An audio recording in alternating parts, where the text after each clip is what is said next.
Assalamualaikum warahmatullahi wabarakatuh. Bismillahirrahmanirrahim. Alhamdulillahi rabbil alamin. Wabihi nasta'inu ala umurid dunya waddin. Allahumma sholli wa sallim wa barik ala habibina wa syafi'ina Sayyidina wa maulana Muhammadin wa ala alihi wa ashabihi wa man tabi'ahum bi ihsanin ila yaumiddin. Amma ba'du. Bismillah teman-teman, mari kita ngaji lagi, belajar lagi sebagaimana yang selama ini sudah kita lakukan setiap Rabu malam Kamis. Semoga kajian-kajian yang kita lakukan secara rutin ini sedikit atau banyak membawa perubahan yang positif untuk hidup kita. Meskipun tidak selalu harus semua konsep, semua teori, semua wawasan kemudian kita jalankan. Kita juga harus arif dan bijaksana. Seperti yang sering saya bilang bahwa setiap teori, setiap hikmah, setiap konsep kebenaran, kebaikan itu ada situasinya sendiri, ada ruang dan waktunya sendiri yang pas. Sehingga kadang-kadang kalau momennya tidak pas, konteksnya tidak pas, meskipun itu sesuatu yang sifatnya baik dan benar, ya bisa jadi kemanfaatannya tidak muncul. Maka pinter-pinter teman-teman semua ya mengelola informasi-informasi, wawasan-wawasan baru yang setiap Rabu malam kita bahas bersama-sama. Jadi tidak selalu kemudian semuanya harus pas sesuai kita jalankan untuk hidup kita. Mungkin ada beberapa teori ya menunggu momennya yang pas untuk bisa dijalankan. Kadang-kadang yang belum siap diri kita, kadang-kadang situasinya yang tidak mengizinkan, atau memang kadang-kadang pemahaman kita terhadap teori itu yang belum sampai. Jadi penting bagi kita untuk mengarifi sisi ini. Jadi banyak orang salah paham ketika mungkin satu konsep, satu teori, satu pandangan kok dirasa tidak cocok untuk hidupnya, tiba-tiba saja dibuang, tiba-tiba saja diemohi. Padahal mungkin yang tidak cocok itu situasi dan sistemnya yang saat itu sedang berlaku. Nah, mungkin di situasi yang berbeda, di konteks hidup yang berbeda, yang tadi dibuang itu ternyata pas, sesuai. Ya mudahnya misalnya konsep larangan membunuh orang misalnya. Itu ya kalau di situasi damai, aman, tentram, ini satu kejahatan yang luar biasa membunuh orang itu. Tapi dalam situasi peperangan seperti zaman dulu kita melawan penjajah misalnya, ya memang situasi perang itu situasi membunuh atau dibunuh.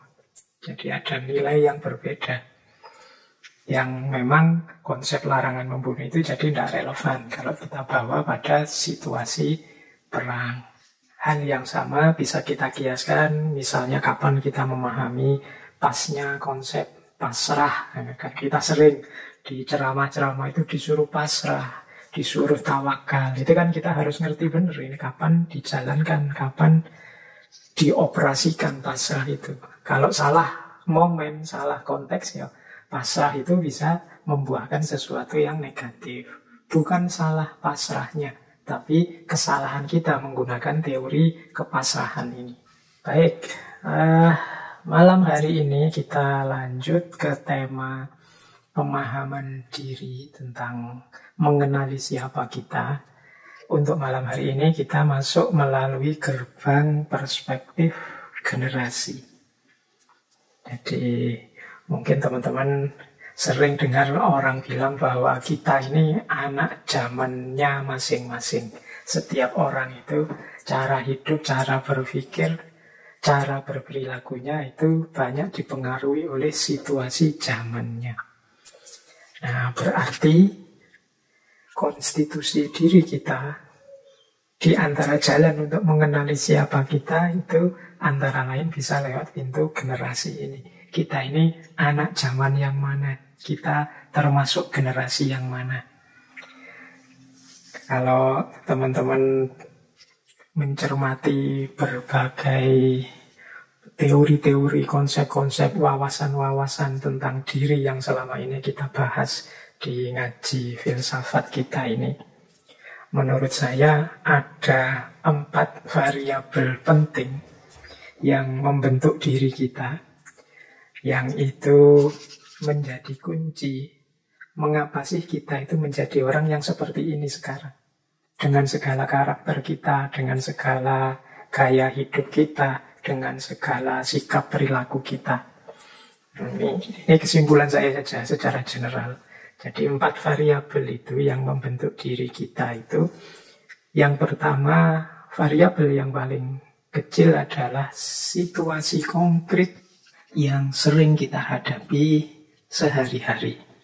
Jadi pengaruh situasi konkret. Situasi konkret itu mungkin rumah kita, teman-teman kita, tetangga-tetangga kita. Ini kan momen-momen konkret satu demi satu yang kita hadapi setiap hari. Ini banyak membentuk diri kita. Kita lahir dalam situasi keluarga yang seperti apa, teman-teman yang kita miliki selama ini apa saja.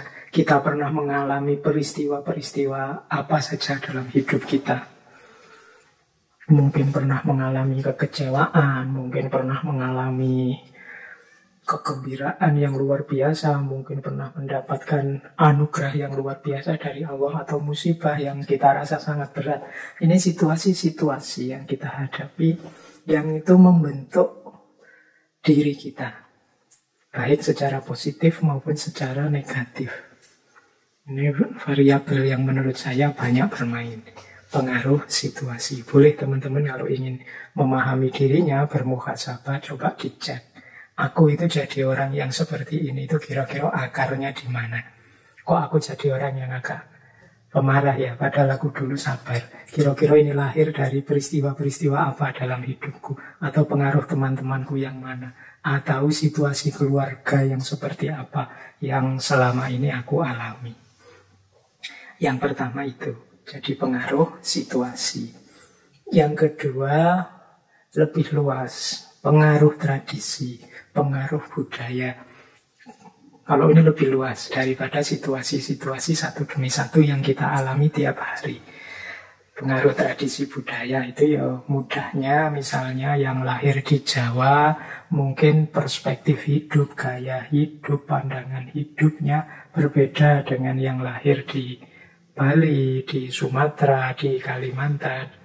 Pasti sedikit-sedikit ada bedanya daerah-daerah tradisi-tradisi tersebut dalam membentuk karakter, dalam membentuk diri orang-orang yang ada di sana. Jadi yang kedua pengaruh tradisi. Ini penting kita pahami juga. Jadi aku itu hidup dalam budaya yang seperti apa, dalam tradisi hidup yang bagaimana. Ini jauh lebih luas daripada yang pertama tadi. Yang ketiga, kalau ini lebih luas lagi, sifatnya global, pengaruh zaman. Jadi kadang-kadang kalau di kampus pakai istilah pengaruh global. Dunia ini sedang seperti apa? Nah, ini sedikit banyak mesti mempengaruhi hidup kita.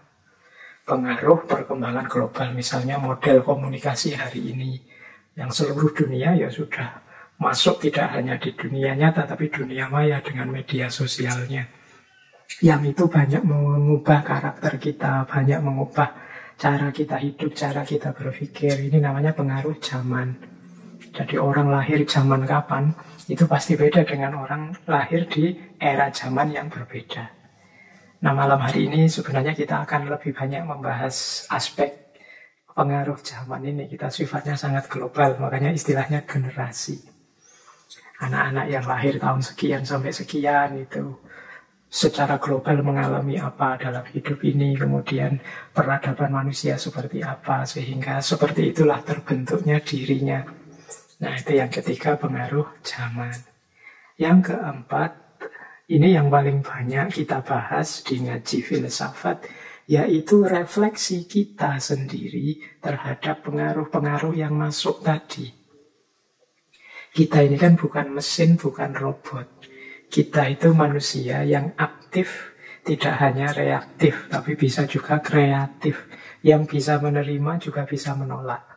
Yang bisa berefleksi, memikirkan sesuatu untuk dipilih, untuk ditentukan. Nah, ini ya pengaruh yang keempat. Mungkin kita hidup dalam situasi yang serba prihatin misalnya.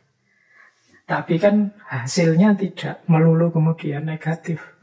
Bisa juga positif. Lahir di situasi serba prihatin, kita menolak untuk menyerah, kita hidup dengan penuh semangat untuk mengalahkan keprihatinan itu. Nanti yang lain lahir di situasi yang sama, tapi dia menyerah dengan situasi prihatinnya dan dia milih pasrah saja. Dan ini kan refleksi masing-masing orang terhadap situasinya. Lahir dalam budaya tertentu, Jawa, Kalimantan, Sumatera, tapi kan tidak pasti sama persis orang ini karakter gaya hidupnya sebagaimana budaya tempat dia lahir. Orang bisa menolak, bisa menerima, bisa negosiasi, bisa melakukan filter-filter, milih-milih, dan lain sebagainya. Ini yang keempat. Jadi karena manusia itu bukan robot, manusia itu tidak mekanis insting saja, tapi dia punya akal budi. Tentu saja pengaruh-pengaruh tadi ya bisa diterima, bisa ditolak. Yang jelas ini yang mempengaruhi konstitusi dirinya. Jadi saya orang sini Pak, tapi karakter saya kembangkan dengan cara berbeda dengan orang sini. Karena menurut saya yang lebih bagus yang seperti ini. Nah, itu mungkin saja terjadi. Itu bahasa saya refleksi atas pengaruh-pengaruh tadi. Nah, kalau teman-teman ingin lebih dalam di 4 ini, ya silahkan dicermati diri kita masing-masing ini. Aku ini orang yang seperti apa sih? Mengapa kok aku begini? Oh, karena pengaruh situasi hidupku, peristiwa tahun sekian, peristiwa tentang ini. Oh, ini karena pengaruh lingkunganku yang rata-rata orang Jawa, rata-rata orang Muslim, teman-temanku yang sebagian besar akademisi dan lain sebagainya. Oh, ini pengaruh global, zamannya memang seperti ini. Semua orang sekarang cara hidupnya ya banyak dipengaruhi oleh dunia maya, dunia digital. Jadi mau tidak mau saya sekarang begini. Nah, itu muhasabah kita tentang diri, termasuk refleksi-refleksi kita terhadap pengaruh-pengaruh tadi. Meskipun aku mengalami peristiwa pahit itu, apa ya aku harus menyerah saja atau berjuang terus? Meskipun aku mengalami pandemi, bencana bertahun-tahun, apa aku kemudian jadi putus asa atau pasrah saja atau nyari kambing hitam atau apa? Nah, itu juga variabel yang bermain dalam membentuk diri kita. Khusus untuk malam hari ini kita banyak membahas nanti ke pengaruh zaman, pengaruh kedudukan kita sebagai satu generasi. Ini teman-teman kan sering akhir-akhir ini mendengar orang istilah, wah ini generasi milenial nih, wah ini generasi Y, generasi X, generasi Z, dan lain sebagainya. Nah, malam hari ini kita tengok sebentar ya, biar tidak hanya kita dengar-dengar saja istilah-istilah itu, malam hari ini kita belajar sebentar. Memang kenapa sih kalau kita itu masuk generasi yang milenial? Memang kenapa sih kalau kita itu masuk generasi X atau masuk generasi Z misalnya. Yang malam hari ini kita belajar itu sambil kita amat-amati diri kita. Seperti itu atau tidak kita. Nah, mungkin ya, mungkin tidak. Wong ya seperti saya bilang tadi, setiap teori itu kan ada wadahnya sendiri-sendiri. Dan juga manusia itu bukan robot yang pasif. Dia bisa menolak, bisa menerima. Baik, kita mulai. Bismillah untuk tema kita malam hari ini. Jadi begini, kalau teman-teman ingin belajar tentang teori generasi ini yang banyak dibahas sekarang, banyak disebut-sebut orang, ada beberapa tokoh yang terkenal membahas tentang generasi. Yang saya ingat pertama misalnya Karl Mannheim. Karl Mannheim itu nulis satu artikel yang judulnya The Problem of Generation. Ini tahun 1923. Nah, boleh kalau teman-teman nyari, kelihatannya online itu bisa dibaca artikelnya tentang The Problem of Generation.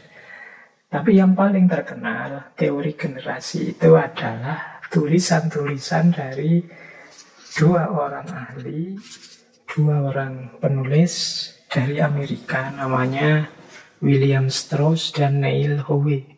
Ini mereka berdua ini nulis satu buku yang judulnya Generation tahun 1991. Nah, buku Generation ini isinya sebenarnya membahas sejarahnya Amerika Serikat yang mundur sejak tahun sekitar 1500-an sampai tahun ketika buku itu ditulis. Nah, buku Generation ini nanti dilanjutkan buku selanjutnya yang judulnya The Fourth Turning tahun 97. Ini juga meluaskan teorinya yang kemudian banyak dipakai orang, tidak sekedar untuk Amerika saja, tapi biasanya dipakai, dipinjam untuk membaca berbagai generasi di seluruh dunia. Disitulah nanti kita yang teman-teman sering dengar istilah generasi milenial lah, generasi X ya, generasi Z lah, dan lain sebagainya. Jadi kalau yang ingin mendalam silahkan dibaca buku-buku tadi, diperdalam. Meskipun banyak sekali kritik-kritik. Ya nantilah kalau sudah kita paham baru dikritik. Mosok belum paham sudah ngeritik. Kita pahami dulu tentang generasi ini untuk materi bahan kita bermuhasabah. Menarik kalau teman-teman mencermati problem generasi ini. Kalau teman-teman membuka ayat-ayat Al-Quran, salah satu hal yang harus kita seriusi dalam hidup, bahkan dalam Al-Quran di surat An-Nisa ayat 9 itu, hal generasi ini yang harus kita seriusi diperintahkan untuk kita takutkan. Ini menarik ya, agama itu kan biasanya melarang kita takut pada apapun selain pada Allah. Tapi di surat An-Nisa ini kita disarankan wal yahsha, jadi hendaklah engkau takut. Takut itu berarti jangan sembrono, jangan kamu anggap sepele. Jadi wal yahshal ladzina law taraku min khalfihim dzurriyyatan di'afa. Jadi hendaklah takut kepada Allah orang-orang yang seandainya meninggalkan di belakang mereka anak-anak atau generasi yang lemah. Jadi hendaklah mereka takut pada Allah kalau meninggalkan generasi yang lemah. Karena generasi ini ya kuncinya peradaban manusia. Kalau generasinya rusak, ya peradaban manusia rusak. Kalau peradaban manusia rusak, ya bumi ini mungkin juga rusak. Wong bumi ini diamanatkan pada manusia untuk mengelolanya. Berarti problem generasi ini problem penting. Ditegaskan oleh Al-Quran sendiri, kita harusnya lebih serius agar tidak meninggalkan generasi yang lemah. Ya tentu saja cara kita agar tidak meninggalkan generasi yang lemah, ya kita pahami, kita ketahui dulu ilmu-ilmunya tentang karakter dan ciri-ciri generasi. Baik, silakan nanti yang tertarik ayat itu didalami, dibaca lagi, dicari tafsirnya. Bagaimana kalau versi Al-Quran membangun generasi yang kuat. Mungkin lain waktu kita bisa masuk yang dari perspektif Islam. Malam hari ini kita perdalam dulu wacana yang dipopulerkan oleh Strauss and Howe tadi. Baik, kita awali dari definisi tentang generasi. Yes, teman-teman pastinya sudah paham lah ya. Saya tidak perlu menjelaskan detail apa itu generasi. Orang sering mendefinisikan generasi secara mudah sebagai semua orang yang lahir dan hidup di waktu yang sama, secara bersama-sama, secara kolektif. Jadi siapapun yang rentang waktu durasi hidupnya sama, waktu hidup di dunia ini sama, pengalamannya sama, merasakan peristiwa-peristiwa besar sama, yaitu namanya satu generasi. Misalnya kita seluruh dunia 2 tahun terakhir ini mengalami pandemi. Nah, generasi yang mengalami pandemi itu kan namanya orang yang hidup di generasi sekarang. Jadi orang yang hidup di waktu yang sama dan kolektif. Kalau ada satu peristiwa yang lain ngerti semua atau ngalami semua. Atau kadang didefinisikan sekelompok orang dalam satu populasi yang mengalami peristiwa penting yang sama dalam periode waktu tertentu, yang itu satu rata-rata periode sekitar 20 sampai 30 tahun. Jadi ini diteorikan bahwa satu generasi itu ya sekitar 20 sampai 30 tahun. Jadi ini dihitung sejak lahir, tumbuh, dewasa, dan produktif. Ini dihitung 20 sampai 30 tahun. Ini disebut satu generasi. Makanya di bukunya Neil and Howe tadi itu ya membaca generasinya di rentang waktu sekitar 20-an tahun. Jadi ini untuk memudahkan pembacaan. Baik, yang teknis-teknis mungkin tidak terlalu kita bahas karena banyak kritik terhadap teori ini. Nanti kita ambil yang umum-umum saja untuk memahami diri kita. Ada istilah, kalau di Neil and Howe itu namanya turning. Setelah turning ada archetype. Ini sangat teoritis teman-teman, saya jelaskan ringkas saja. Semoga lain waktu kita bisa memperdalam ini, biar karena waktu kita terbatas. Jadi ada namanya turning. Kalau satu generasi tadi kan sekitar 20-30 tahun. Kalau turning ini satu putaran periode, itu sekitar 80-90 tahun. Jadi perjalanan hidup generasi itu mengalami turning, mengalami beberapa periode. Yang itu disebutkan misalnya ya, ada periode high, ada periode awakening, ada periode unraveling, ada periode krisis. Jadi ada periode puncak, bangkit, mengurai, dan kemudian krisis. Puncak itu periode ketika kita mengalami satu wilayah, satu daerah mengalami kejayaan. Jadi biasanya cirinya institusi kuat, tapi individu-individu lemah karena banyak bergantung pada institusi. Maksudnya apa? Ini periode turning ini. Kalau di satu periode high ini, di satu wilayah ketika orang sedang mengalami gemah ripah loh jinawi, makmur, adil, tentram. Ini kan periode puncak.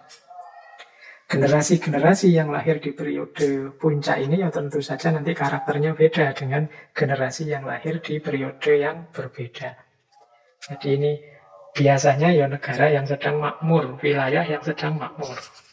Anak-anak yang lahir, generasi yang lahir di era high ini generasi yang nyaman, nikmat hidupnya. Nah, cuma seperti cirinya era high ini, institusi kuat, individu-individu lemah. Karena individu-individu biasanya ya ternina bubukkan oleh situasi nyaman kemakmuran. Nah, terus kalau situasi high ini bertahan, lama-lama akan muncul situasi turning baru, pembalikan yang baru, yaitu namanya situasi kebangkitan. Di situasi kebangkitan ini muncul kritik-kritik, muncul keberatan-keberatan terhadap lembaga institusi. Kalau negara ya negara, atas nama otonomi pribadi. Maksudnya apa? Ya tadi individu-individu mulai melakukan kritik-kritik kepada lembaga, kepada institusi, kepada negara.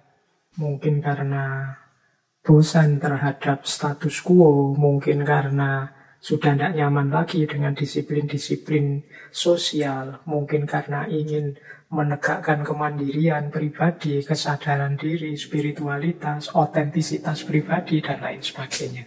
Ini namanya situasi awakening, situasi kebangkitan. Mulai muncul kritik-kritik kepada lembaga. Orang ingin diakui eksistensi dirinya. Orang ingin eksis sebagai dirinya. Tidak hanya diafiliasikan dengan lembaganya atau negaranya. Itu situasi kedua setelah mengalami high. Nah, situasi awakening ini akan melahirkan situasi baru, turning yang baru, yaitu turning unraveling, jadi mengurai.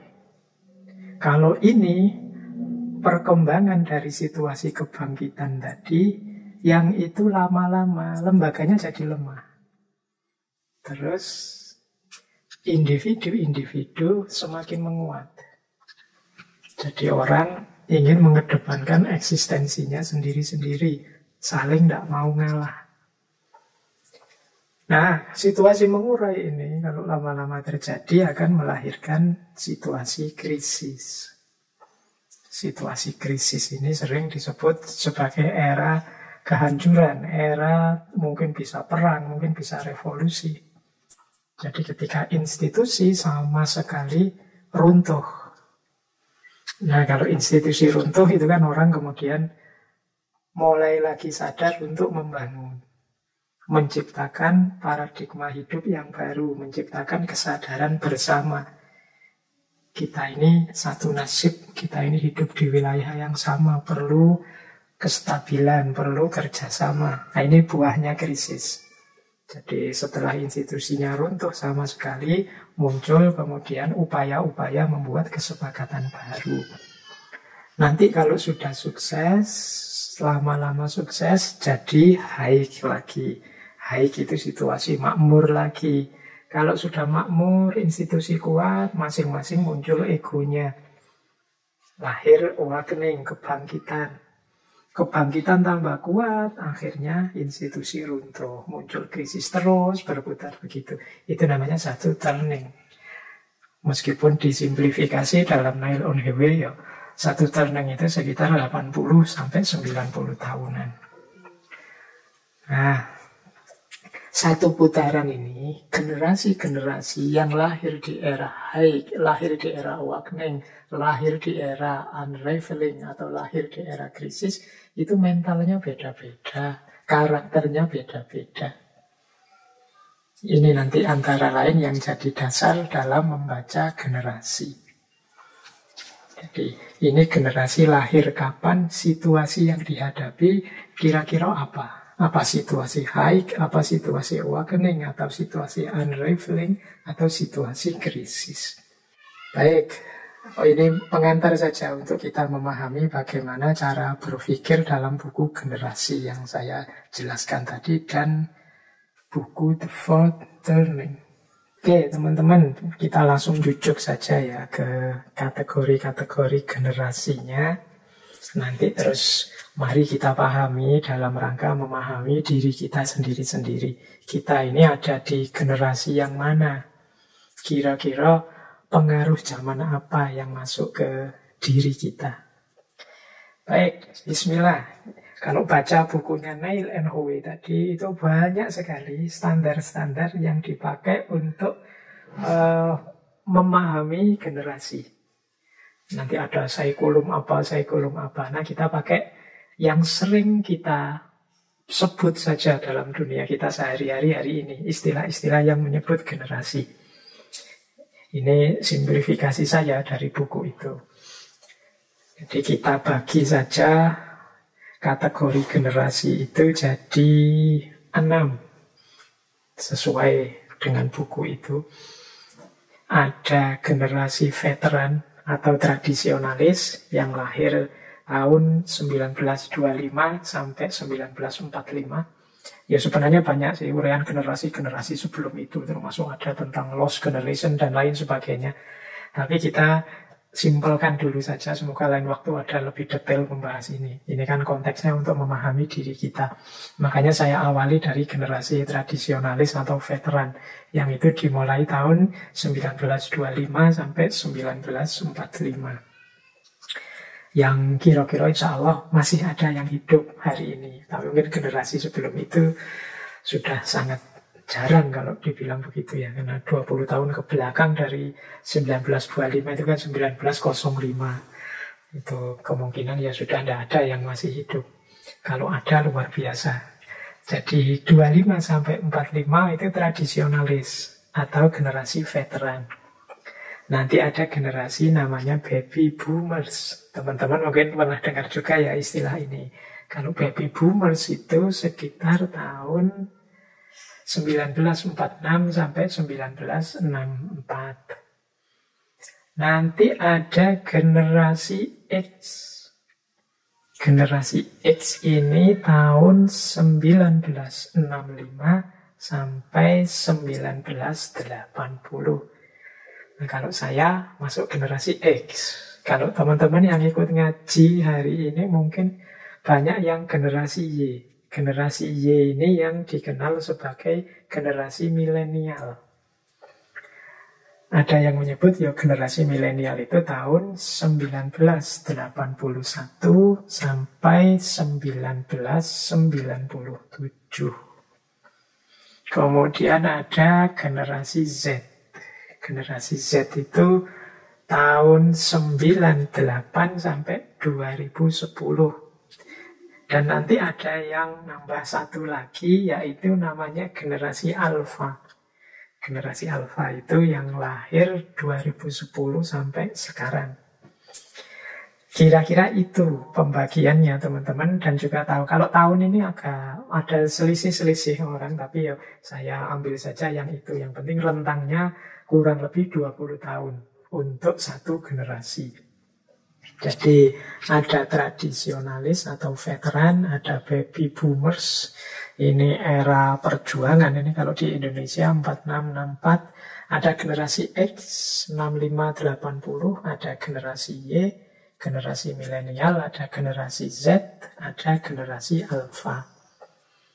Kalau generasi tradisionalis yang lahir tahun 25 sampai 45, ini kadang disebut silent generation.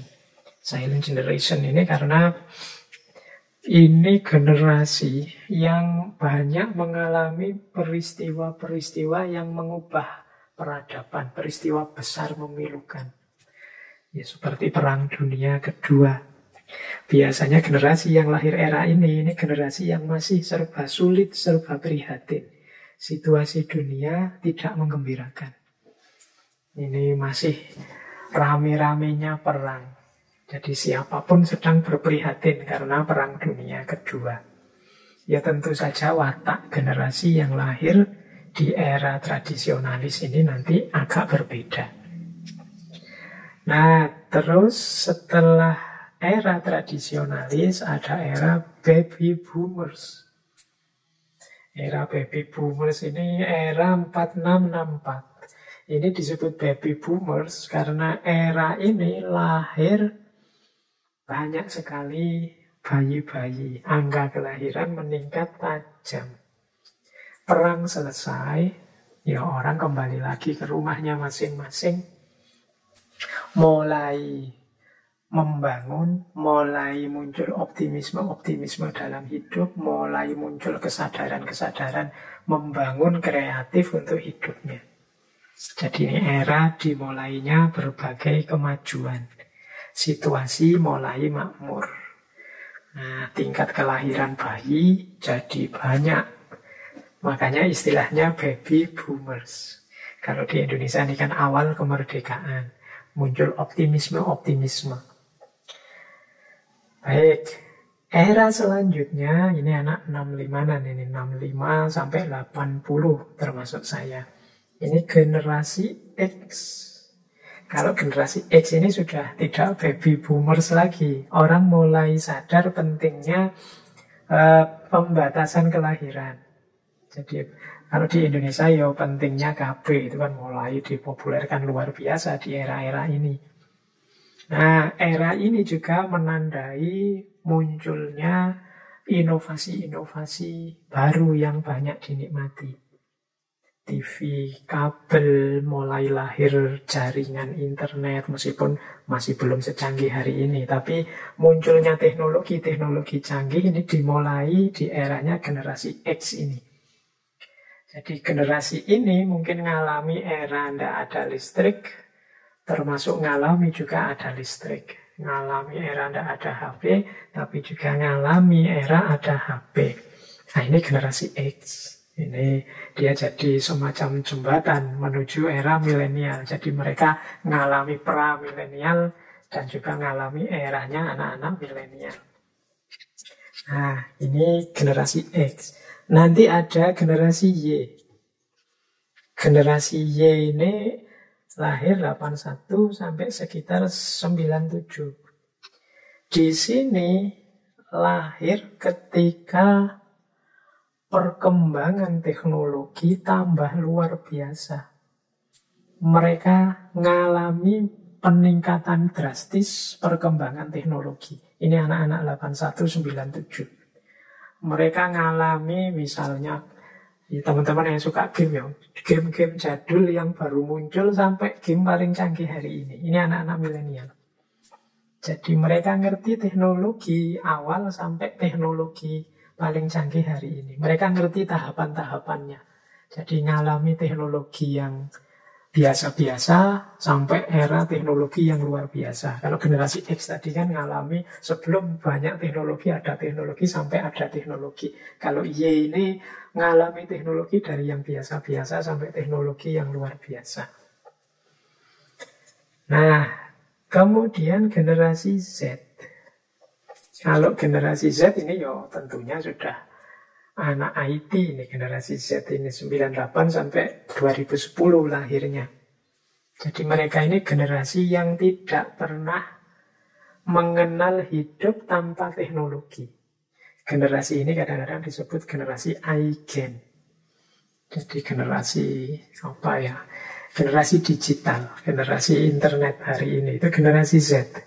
Ya anak-anak 98, anak-anak 2000 itu kan hari ini mungkin era-eranya mereka kuliah. Dan sejak kecil mereka memang tidak pernah mengalami hidup yang tanpa teknologi. Nah terakhir, yang ini yang saya sebut tadi ada yang nambahkan, hari ini ada generasi alfa. Ini generasi alfa ini anak-anak yang lahir di abad 21 ini. Ini generasi alfa ini ya kebanyakan adalah anaknya generasi milenial. Jadi anak-anak dari generasi milenial ini generasi alfa. Bisa dibayangkan model hidup yang sepenuhnya di abad 21. Baik, nanti kita jelaskan satu-satu ya karakter-karakter pribadi-pribadi dari generasi-generasi ini. Paling tidak teman-teman sudah ngerti ya rentang waktunya, kemudian situasi hidup yang dihadapi oleh masing-masing generasi. Baik, kita lanjutkan. Mari kita belajar pelan-pelan. Saya akan mengawali pemahaman diri kita, mengenali who am I kita dari sisi zaman. Saya awali dari generasi tua baby boomers. Saya tidak bahas yang tradisionalis veteran ya, mungkin karena sudah sangat sepuh. Kalau saya awali dari yang lahir tahun 25 sampai 45, mungkin lebih to the point biar tidak terlalu banyak makan waktu. Saya awali dari baby boomers.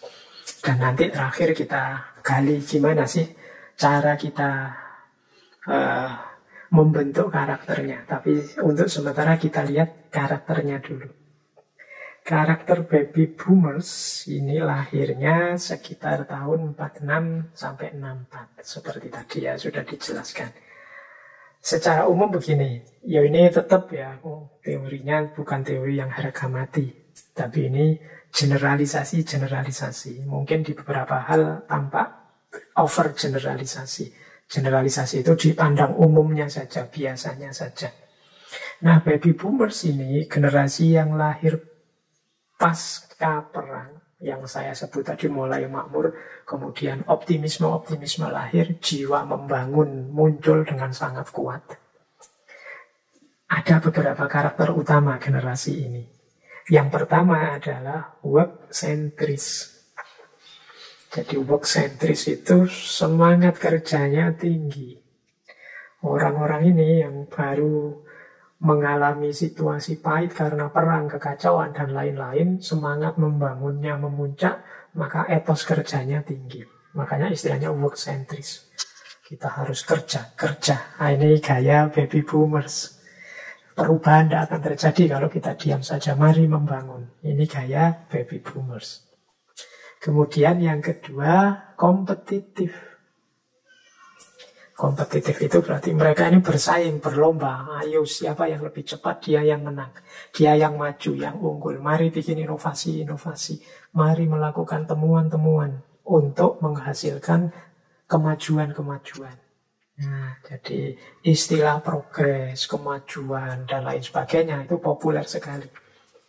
Jadi gaya baby boomers itu kompetitif. Mereka ingin menang, tidak mau kalah dengan yang lain. Kalau sana maju, yo kita harus maju juga. Kalau mereka sukses, kita juga harus sukses. Nah, ini gaya kedua. Jadi kompetitif.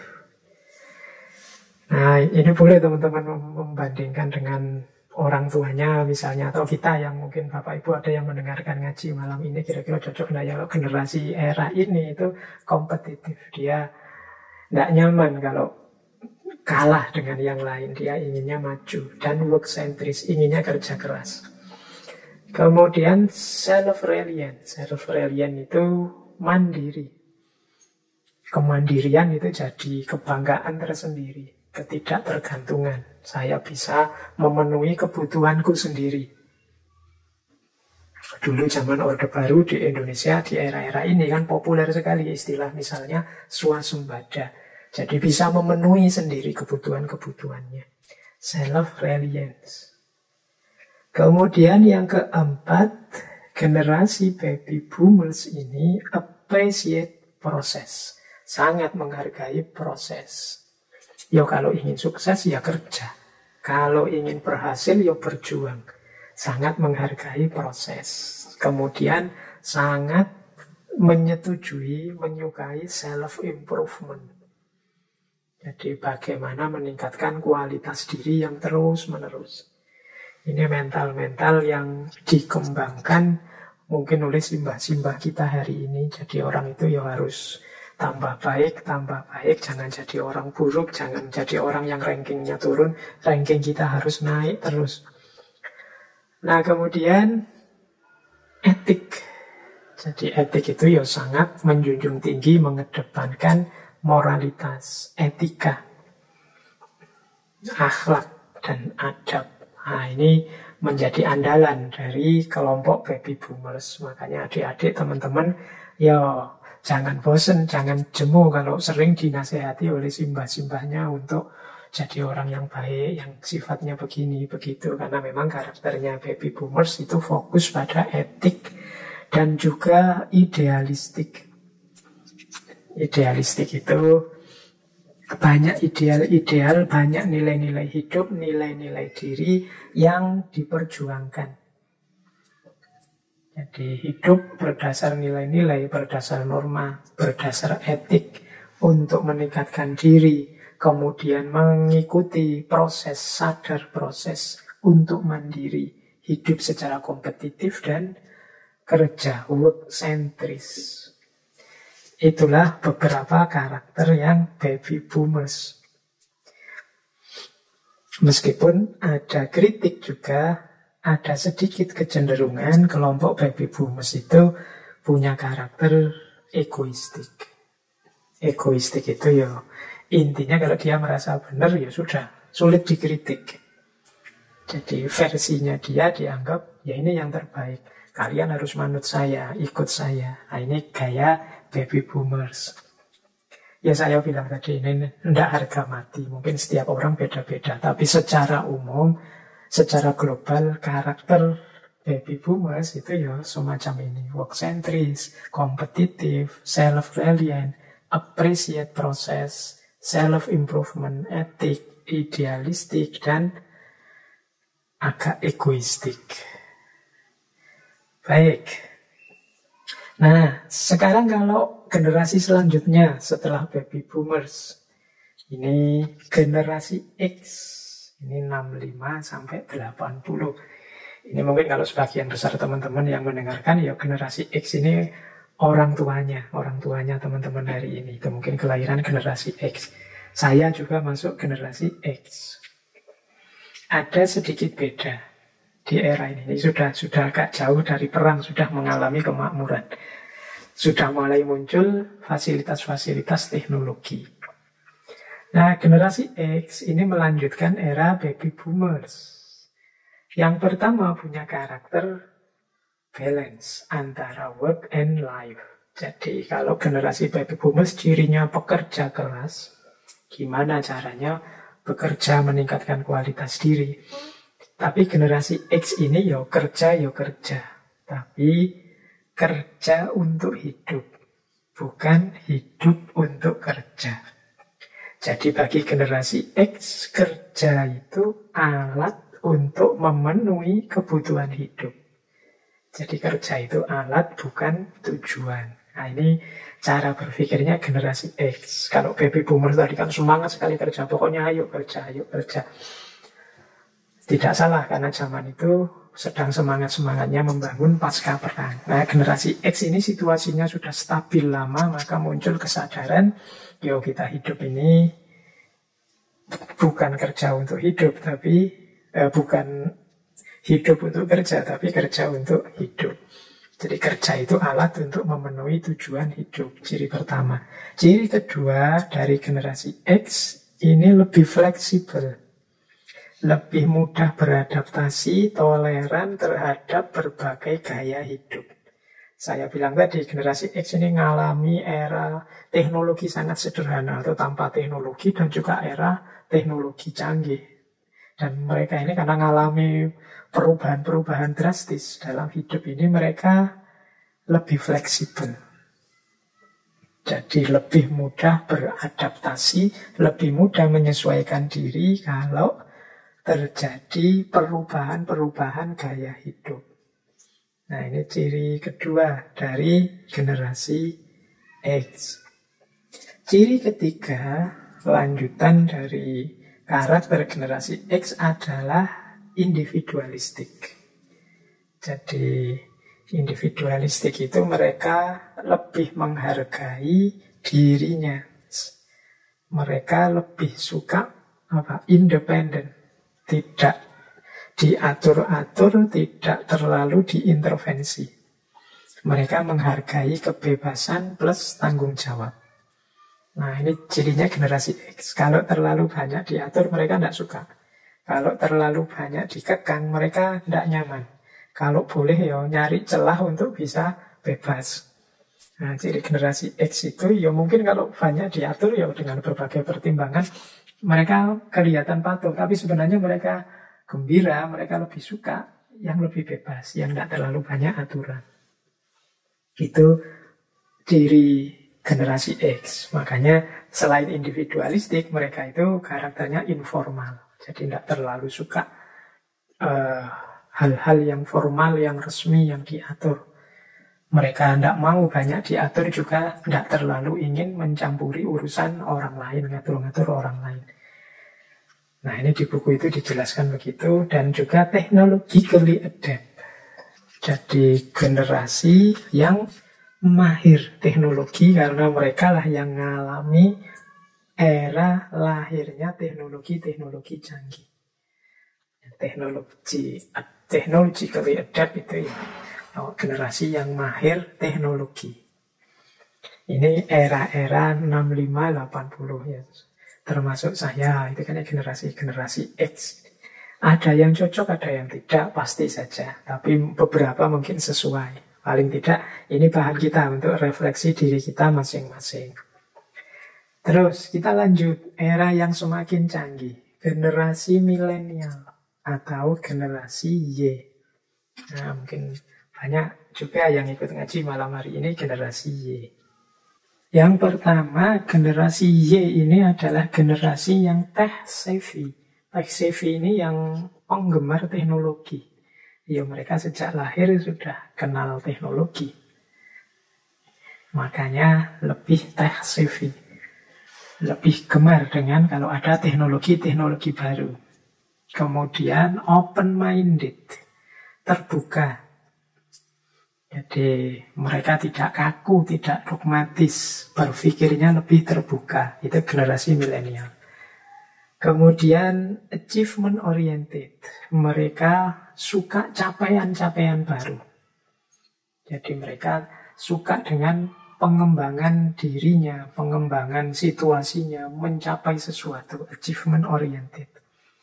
Kemudian mereka kreatif, problem solver.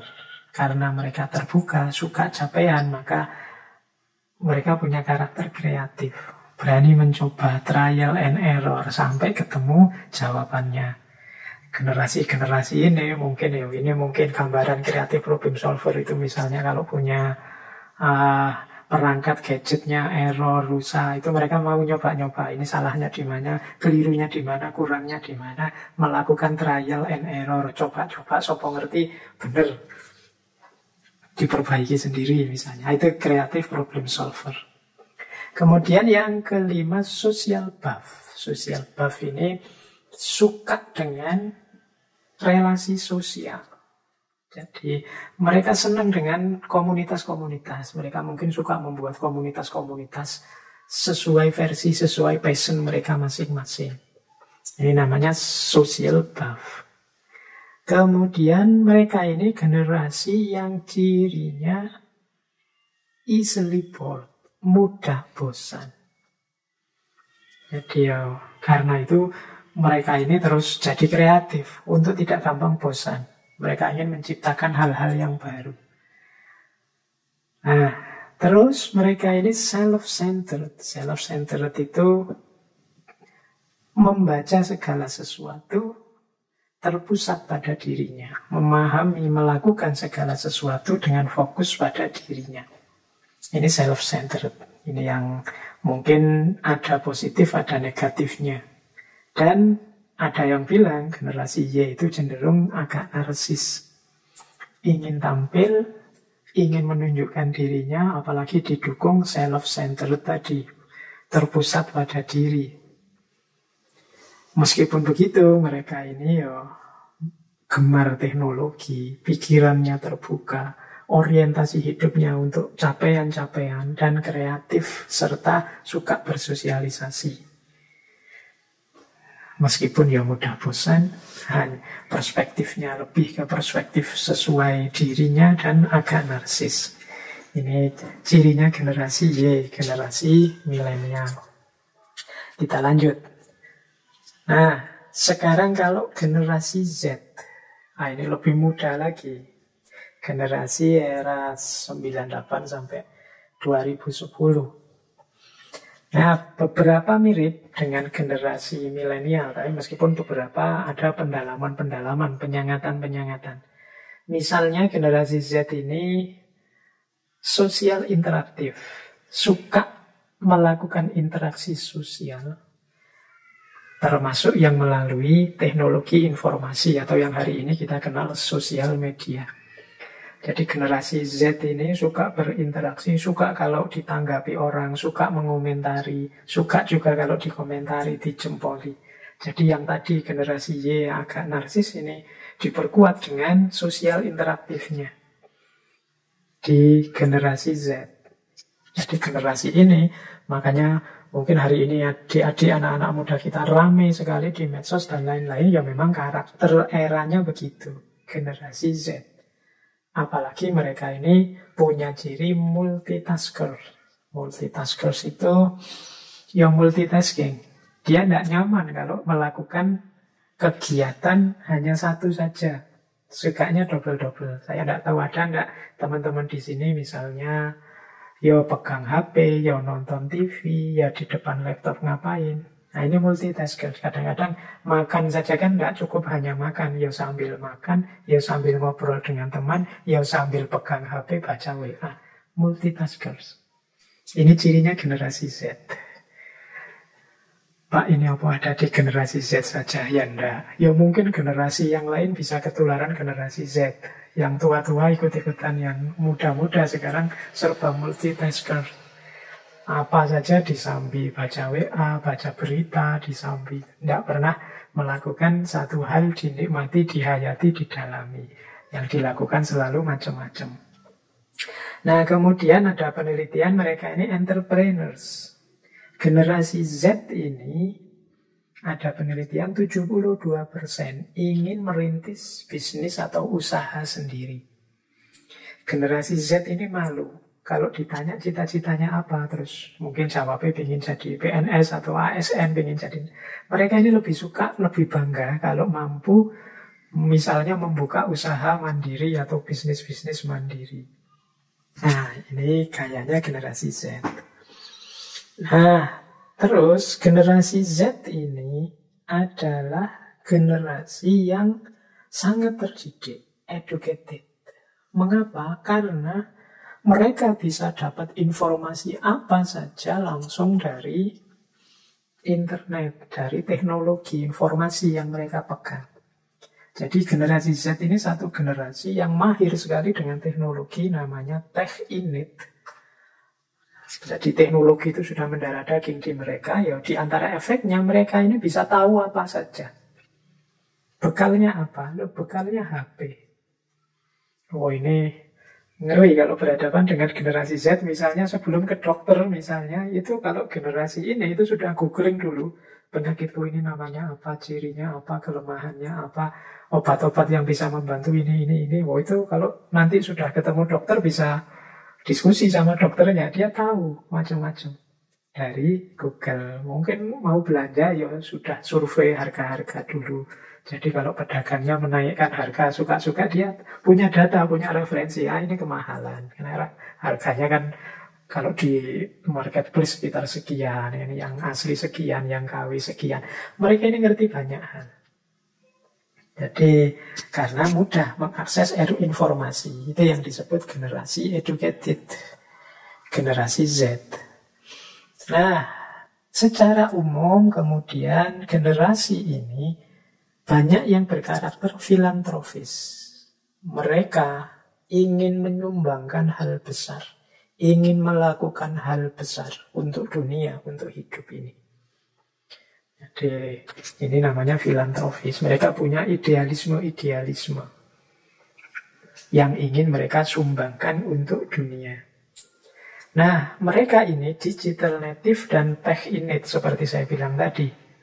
Mereka generasi yang tidak bisa membayangkan hidup ini tanpa teknologi. Jadi beda dengan generasi saya misalnya. Kalau generasi saya waktu kecil di desa saya belum ada listrik. Kemudian ngalami ada listrik. Dari radio nanti ngalami dari nonton TV, misalnya nonton film. Zaman dulu ada model video yang ada kaset. Beta itu kasetnya besar itu, kemudian ada era VCD, ada era DVD, ada era itu kan zaman saya generasi. Tapi generasi Z ini mereka sudah lahir ketika teknologi sudah sangat canggih. Makanya mereka tidak membayangkan, sulit membayangkan hidup yang tanpa teknologi. Nah, ini generasi Z. Di antara kelemahannya, ya kalau generasi Z ini less focused. Jadi karena sukanya multitaskers, mereka ini sulit kalau disuruh fokus pada satu hal. Jadi kita harus sering-sering mengingatkan. Ada penelitian yang bilang generasi ini span attention itu fokus perhatiannya itu bertahan hanya sekitar 8 detik. Jadi mereka bisa fokus pada sesuatu secara serius. Itu ada yang bilang kalau generasi Z ini hanya 8 detik. Setelah itu mungkin mereka noleh sana, noleh sini, ingin melakukan hal lain selain yang sedang dilakukan tadi. Jadi ini generasi Z ini dia harus sering diingatkan untuk fokus. Belajar misalnya, pegang laptop ingin belajar, begitu laptop di depannya, tidak jadi belajar, malah mungkin buka buku pelajarannya sebentar, lalu terus buka-buka yang lain. Ini karena di antara karakternya multitaskers. Nah ini generasi Z. Nah, generasi Z ini anak-anak yang mungkin hari ini kuliah. Nah, yang terakhir ada generasi alfa. Generasi alfa ini ya jauh lebih canggih peradabannya dibandingkan anak-anak dari generasi Z. Kalau tadi generasi Z tidak membayangkan hidup yang tanpa teknologi, generasi alfa ini ya sudah lebih jauh dari itu. Mereka sudah, teknologi itu jadi habitnya. Jadi sejak kecil sudah akrab dengan teknologi. Mungkin sejak bayi sudah dikelilingi oleh perangkat teknologi canggih. Ini generasi alfa sudah. Jadi sudah jadi habitnya. Kalau tadi generasi Z kan teknologi itu sudah jadi innate-nya. Kalau generasi Y kan tech savvy. Teknologi jadi kegemarannya. Kalau generasi X itu teknologi jadi keahliannya. Jadi dari generasi X teknologi jadi keahlian. Kalau di generasi Y teknologi jadi kegemaran. Kalau di generasi Z teknologi jadi bagian dari hidup yang tidak terpisahkan. Di generasi Alpha teknologi menjadi habit. Jadi kebiasaan hidup sudah. Nah, tentu saja karena mereka akrab dengan teknologi seperti generasi Z tadi, mereka ini cerdas, ngerti banyak hal. Bahkan seperti hari ini kan banyak isu mulai muncul bahwa pendidikan-pendidikan formal itu pelan-pelan perannya mulai tergeser. Hari ini orang lebih melihat kemampuan-kemampuan, penguasaan-penguasaan pengetahuan maupun keterampilan dibandingkan formalitas pendidikan. Karena orang mulai sadar, banyak orang bisa macam-macam tanpa harus melalui formalitas pendidikan sekolah. Jadi kita bisa banyak hal, misalnya kan saya banyak teman yang bidangnya agama, tapi ternyata bisa desain, bisa ini itu, secara teknologi. Dari mana? Belajar sendiri. Karena fasilitas untuk belajar mandiri secara online, secara digital lewat internet itu ya hari ini luar biasa. Dan ini ciri generasi alfa. Nah, kemudian generasi alfa, ini 2010 sampai hari ini punya perilaku bermain yang berbeda. Generasi alfa ini tidak seperti generasi-generasi sebelumnya. Mainnya 90% di dalam rumah. Permainan-permainannya generasi alfa jangan dibayangkan sama dengan permainan-permainan game kita dulu. Meskipun game yang pakai teknologi, pakai laptop atau pakai komputer zaman dulu, mereka jauh lebih canggih permainannya. Anak-anak gamers mesti ngerti. Jadi mereka ini gamers. Anak-anak yang punya ketertarikan terhadap permainan canggih yang luar biasa. Kemudian mereka ini tidak lagi akrab dengan materi-materi. Kalau sekolah itu ya dalam bentuk buku atau majalah. Mereka akrabnya segala sesuatunya ya digital. Jadi apa-apanya ya digital. Jadi mereka ini sudah sosok yang sama sekali berbeda dengan era saya. Kalau saya masih seneng buku-buku, seneng majalah-majalah. Kalau saya bilang, wah saya lebih nyaman kalau baca buku langsung, bukan yang ada filenya. Tapi anak-anak hari ini sudah tidak begitu lagi, karena mereka sudah terbiasakan sejak kecil. Jadi mereka kalau sekolah bawa buku banyak, itu sebenarnya mereka berontak, ngapain sih serumit ini, wong ya di Google saja ada, di online, di internet saja ada. Jadi mereka ngerti yang lebih praktis, lebih nyaman, lebih enak, lebih to the point. Tidak harus rumit. Nah, meskipun nanti mungkin karena guru-gurunya era generasi saya ya lebih diarahkan cara berpikirnya seperti guru-gurunya, seperti yang didik dia, yang masih harus buku, harus majalah, tugas ini itu dan lain sebagainya. Nah, menarik kalau generasi alfa ini, mereka ini punya kecenderungan tidak hanya pengguna teknologi, tapi mereka lebih suka menciptakan teknologi sendiri. Hari ini mungkin teman-teman akrab ya dengan istilah coding dan lain-lain. Gimana mereka ingin bikin game versi dia sendiri, di mana mereka ingin bikin konten, bikin web, bikin yang versi dia sendiri. Jadi dia ingin menciptakan sendiri yang versi dirinya. Dan yang terakhir, generasi alfa itu ini terkena sindrom kecepatan. Seperti dulu pernah kita bahas ya tentang filsafat kecepatan era postmodern di Paul Villario. Mereka juga cara berpikirnya ingin cepat dan instan. Nyari yang praktis. Tidak harus bulat, tidak harus ruwet. Kalau misalnya dia punya barang rusak misalnya, ya kalau generasi alfa mending beli baru. Daripada menghabiskan biaya lebih banyak untuk memperbaiki.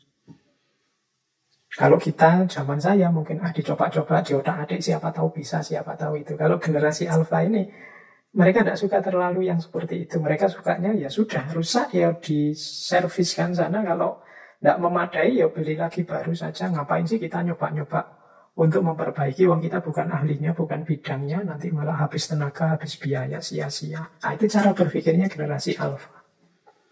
Jadi mereka inginnya yang logis saja, cepat, instan, segera selesai. Jadi, nah ada sedikit-sedikit beda bisa kita rasakan antar generasi ini. Generasi alfa, ke belakang ada generasi Z, ke belakang ada generasi Y, ke belakang ada generasi X, kemudian ada baby boomers. Karakter dan gaya hidupnya meskipun tidak berbeda sama sekali, ada ketidaksamaan. Gap antar generasi ini kadang-kadang bisa muncul masalah. Orang tua dengan anaknya, guru dengan muridnya. Ini harusnya kalau disadari betapa setiap orang itu, setiap generasi itu karakternya beda, mungkin lebih mudah bagi dunia pendidikan untuk gimana membentuk generasi-generasi ini sesuai ideal yang diinginkan, sesuai karakternya. Baik, kita lanjutkan ya. Ya nanti kalau teman-teman ini masih belum terlalu paham, bisa dibaca bukunya atau rekamannya diulang-ulang sampai muncul inspirasi baru.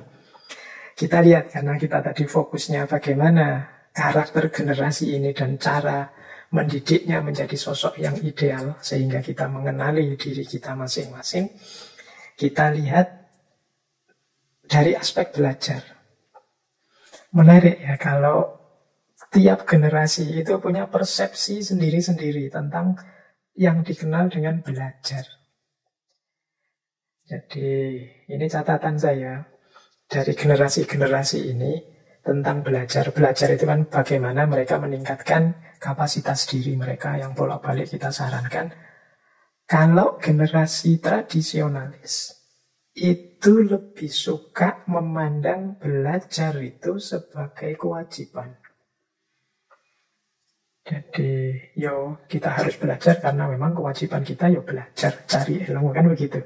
Nah ini banyak ditemukan di gaya-gaya tradisionalis. Jadi era-era veteran, era-era klasik lama. Berbeda dengan era boomers. Boomers ini yang baby boomers tadi, mereka ini lebih melihat belajar itu adalah jalan untuk mewujudkan cita-cita.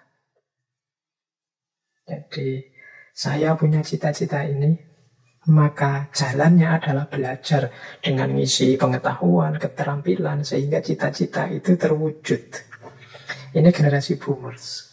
Jadi meningkatkan pengetahuan, meningkatkan skill, dan lain sebagainya dalam rangka mewujudkan cita-cita. Ini gaya boomers. Nah, beda lagi dengan generasi X. Kalau menurut generasi X, belajar itu adalah jalan untuk bisa mendapatkan pekerjaan yang layak dan memenuhi kebutuhan hidup. Jadi lebih pragmatis kalau generasi X. Jadi kalau ada pandangan kita mau kuliah apa dicari yang nanti kalau lulus bisa dapat pekerjaan sehingga kita dapat gaji, dapat uang, kemudian dari situ kita memenuhi kebutuhan hidup. Ini banyak jadi penciri generasi X. Kalau generasi Y ini yang agak filantropis tadi, ini banyak yang punya idealisme. Kalau X tadi pragmatis, kalau Y ini gimana belajar menjadi jalan kita untuk mengubah dunia sesuai ideal yang kita inginkan. Nah ini gayanya generasi Y. Jadi bagaimana belajar adalah menjadi jalan bagiku untuk mengubah dunia.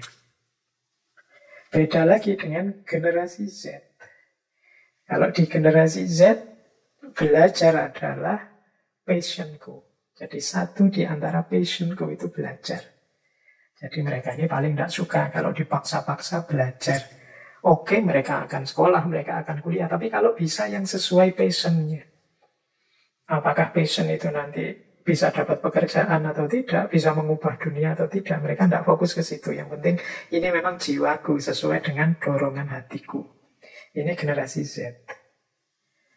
Kalau generasi Alpha, beda lagi. Bagi mereka belajar itu gaya hidup. Jadi salah satu gaya hidup atau pola hidup yang bisa direkayasa, bisa diatur, bisa dimodifikasi sesuai keinginan kita. Jadi tidak harus diseragamkan semua sekolah atau semua harus kuliah dan macam-macam.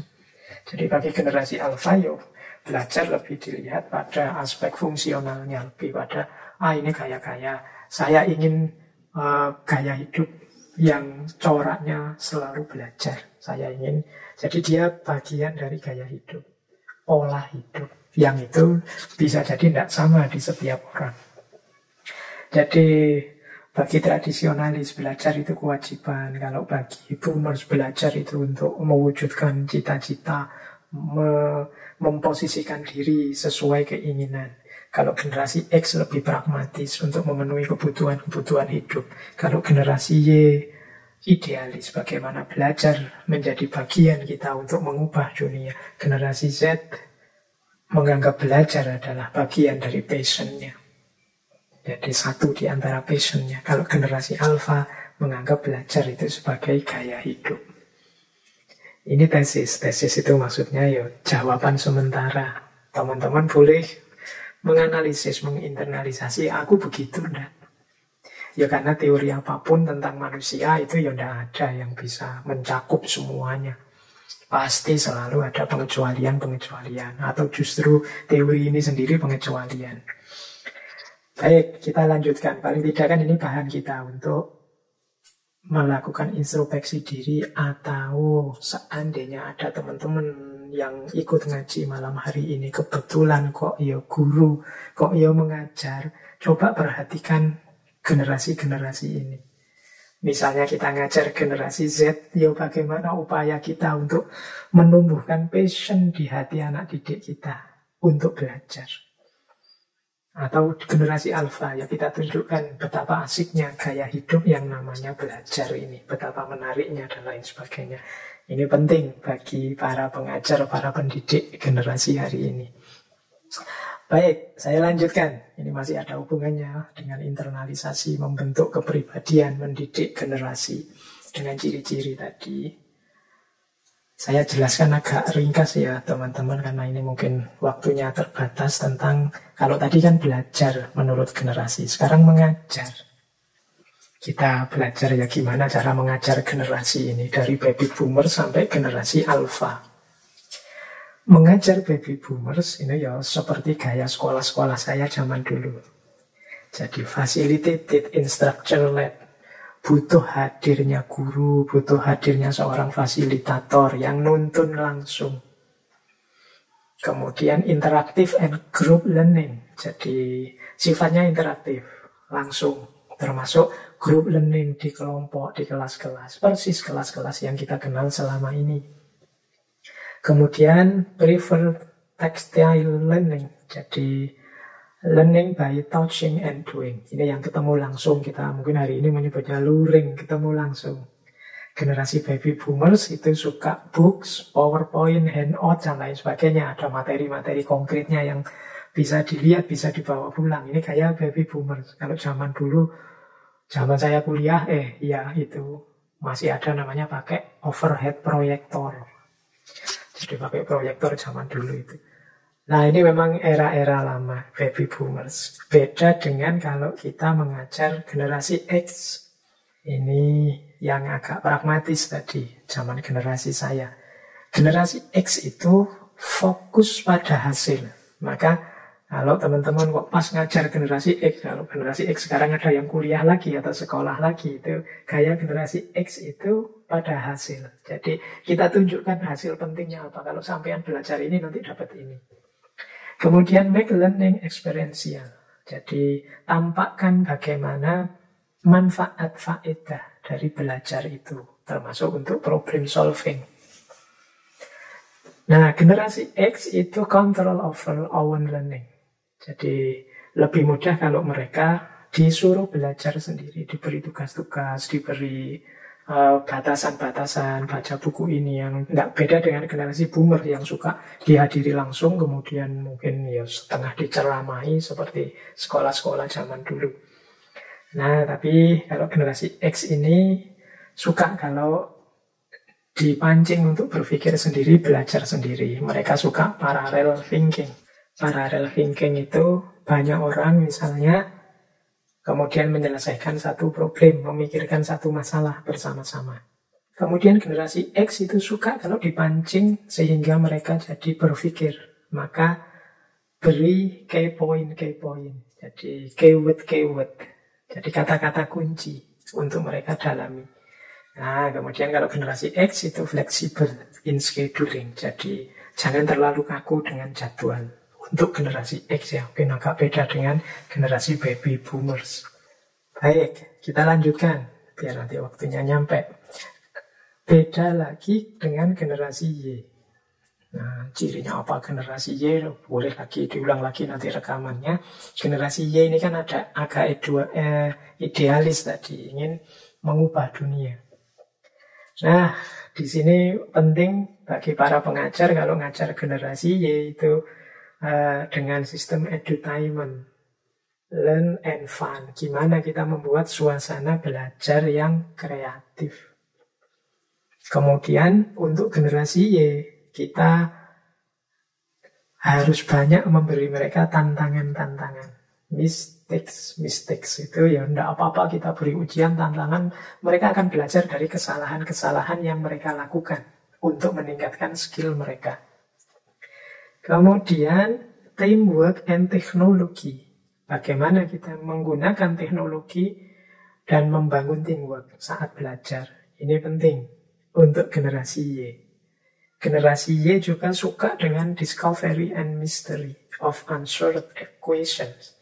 Jadi mereka suka diberi tugas-tugas untuk menemukan sesuatu, mencari misteri, menjawab misteri-misteri yang menantang dan lain sebagainya.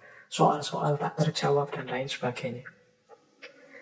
Nah, kemudian generasi Y ini karena dia sudah generasi yang sangat mendalam, sangat mahir di bidang teknologi, jangan hanya disodori informasi, tapi juga diajak bersama-sama untuk menggali informasi.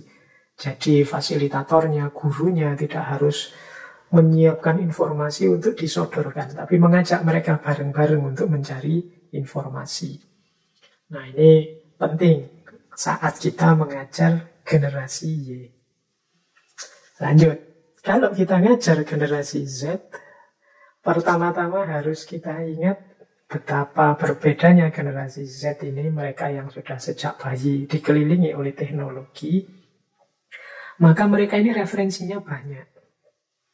Mereka membentuk diri mereka juga sangat beragam.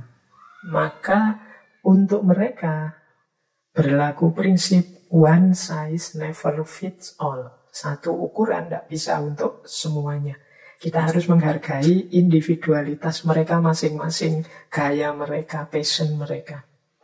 Berarti apa? Kita kalau ngajar harus bikin aturan main yang fleksibel. Karena mungkin ada satu dua misalnya anak yang kita ajar dari generasi Z ini punya gaya berbeda, passion berbeda, kecenderungan berbeda yang dia tidak merasa nyaman kalau pakai gaya kita.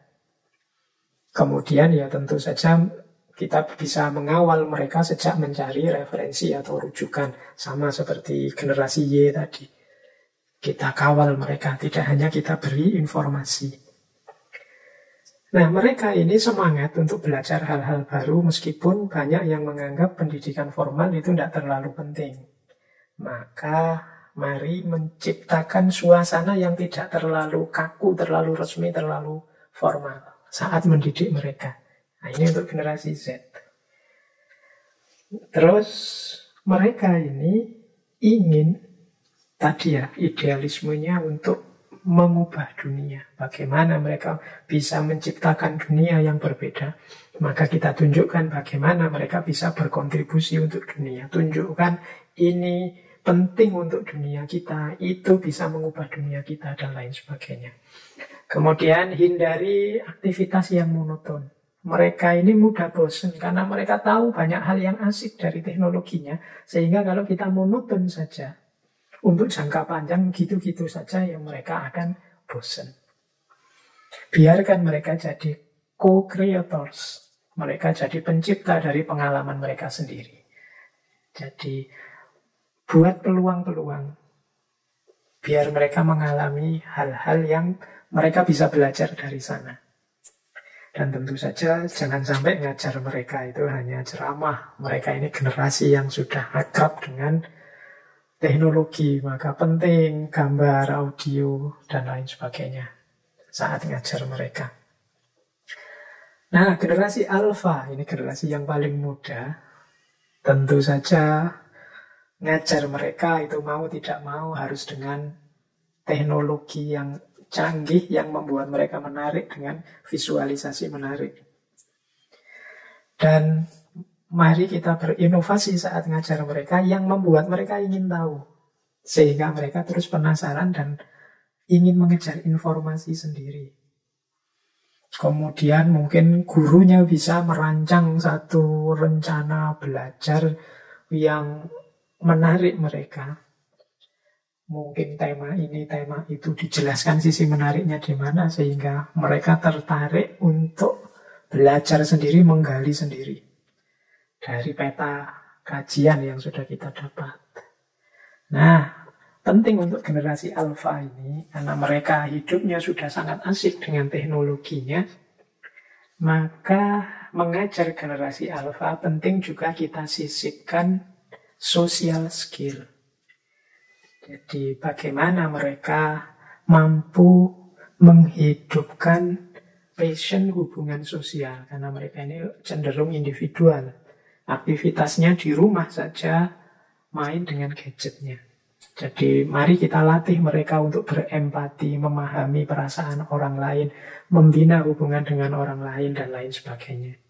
Yang kedua, kalau mungkin mari kita lebih dekat dengan mereka secara privat untuk generasi alfa ini, sehingga kita bisa mudah memantau aktivitas-aktivitas mereka di dunia maya. Nah, kemudian kalau memang kita mampu lagi, mari kita tunjukkan pada mereka ada banyak hal yang asik dan lebih mengasihkan di luar keasikan bersama perangkat teknologi atau gadget yang mereka pegang. Mungkin mereka diajak apalah yang biar membuat mereka tahu bahwa yang asik itu tidak hanya HP, yang asik itu tidak hanya smartphone, tidak hanya medsos, tidak hanya TikTok, dan lain sebagainya. Beternak itu asik, menanam apa itu asik, misalnya memelihara ikan atau buat akuarium dan lain sebagainya. Coba kita ajak mereka ke aktivitas-aktivitas mengasihkan. Biar mereka tidak stuck di gadgetnya, stuck di teknologi informasinya. Nah, boleh juga kita latih mereka misalnya yuk membuat agenda harian, melatih manajemen waktu. Kapan waktu belajar, kapan waktu pegang HP, kapan waktu bersosialisasi. Ya tentu saja untuk melakukan ini harus kerjasama dengan orang tuanya. Ini demi generasi alfa, karena generasi ini sudah sejak bayi sudah akrab dengan gadget, dengan alat-alat teknologi informasi. Baik, ini penting ya untuk ketahanan generasi kita. Jangan sampai kehidupan sosial manusia hancur, kemudian mentalitas kemanusiaan generasi kita juga merosot. Mereka ngertinya ya memainkan alat, memainkan gadget. Baik, jadi ini hubungannya dengan pemahaman kita tentang generasi. Itulah secara umum teman-teman gambaran karakter generasi. Termasuk bagaimana memanfaatkan karakter itu untuk kita menanamkan ide-ide kita, menanamkan ideal-ideal hidup. Sehingga mereka tumbuh jadi manusia yang seutuhnya melalui aktivitas belajar dan mengajar terhadap mereka. Nah, ya tentu saja teori generasi ini banyak yang mengkritik. Misalnya ada yang mengkritik teori ini deterministik. Deterministik itu kaku, seolah-olah tidak bisa dihindari.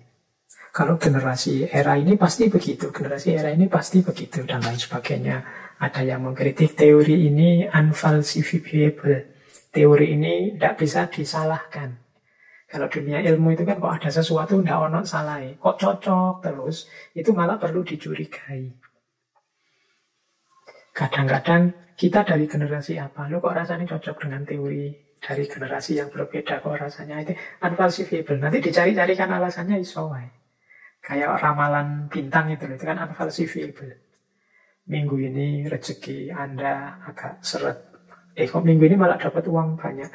Oh, uang banyak itu tidak menandakan rezeki yang lancar. Uang banyak itu bisa jadi masalah baru. Jadi hakikatnya dapat masalah baru. Ya itu kan bikin-bikin terus. Tidak bisa disalahkan sama sekali. Dengan unfalsifiable.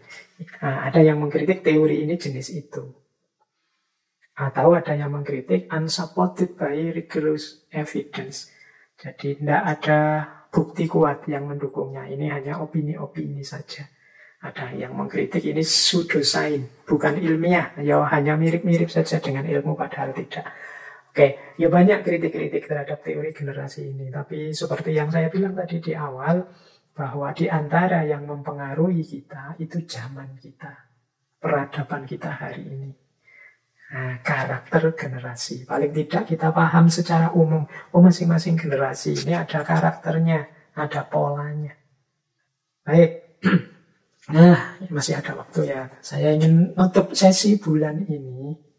Karena sesi bulan ini kan sebenarnya pertanyaan tentang who am I?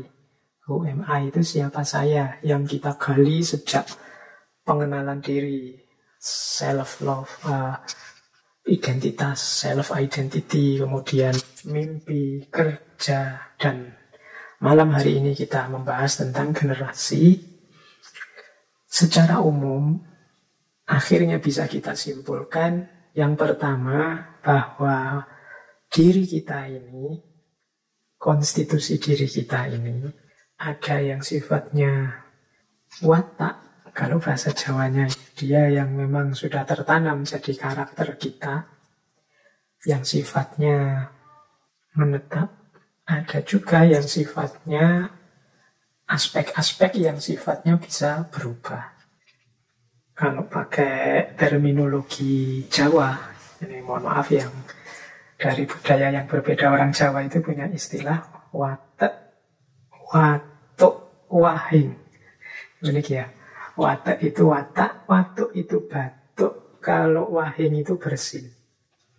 Jadi konstitusi diri kita itu yang ada menetap dalam diri namanya watak atau karakter. Jadi watak itu ada dalam diri kita. Ini sulit mengubahnya, kecuali memang kita secara serius ingin berubah pelan-pelan, butuh waktu yang lama. Ini namanya watak. Ada juga watuk. Watuk itu kan dari dalam diri kita batukkan, karena ada mungkin gatal-gatal di tenggorokan atau dada sesak, terus kita batukkan. Jadi ada dorongan dalam diri. Ini maksudnya apa? Konstitusi diri kita itu juga berasal dari diri kita sendiri, cita-cita, keinginan, mimpi, dan lain sebagainya. Jadi ada watak, ada watuk. Yang ini butuh dilampiaskan keluar, butuh diekspresikan. Seperti batuk, kalau kita tahan kan tidak enak, sakit.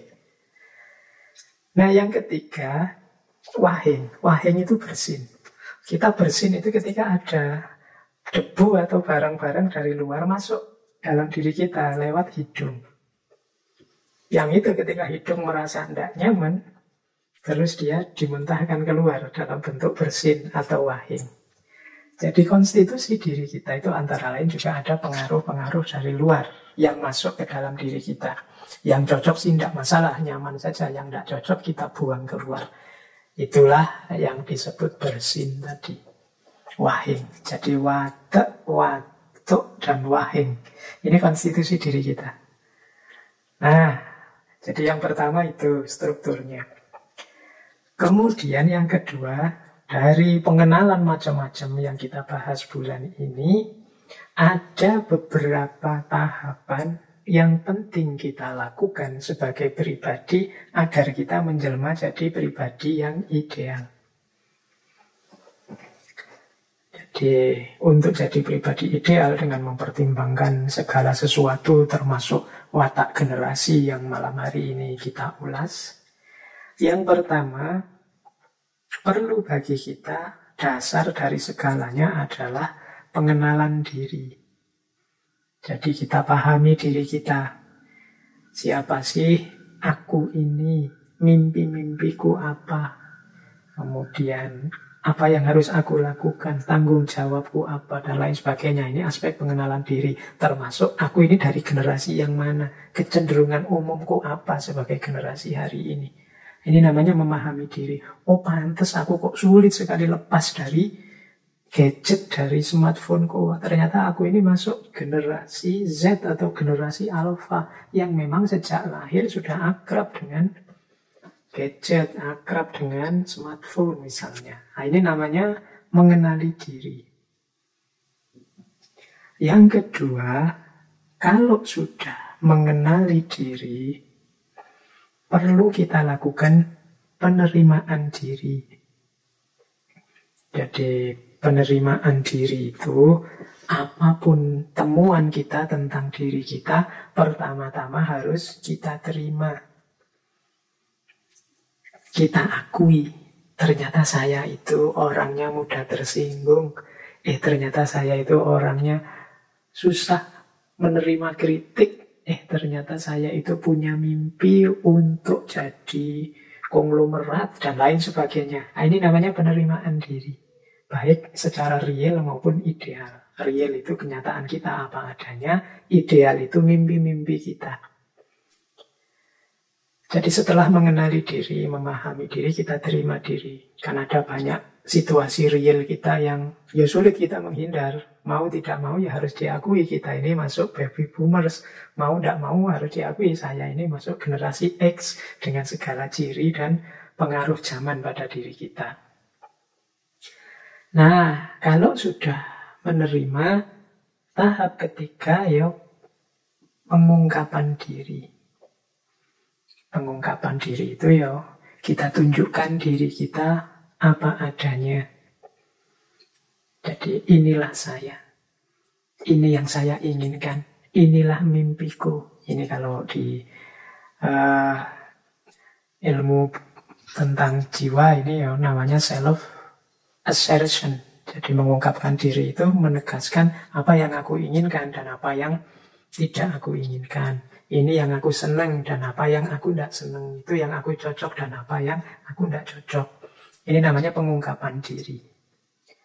Kita harus punya keberanian menunjukkan diri kita.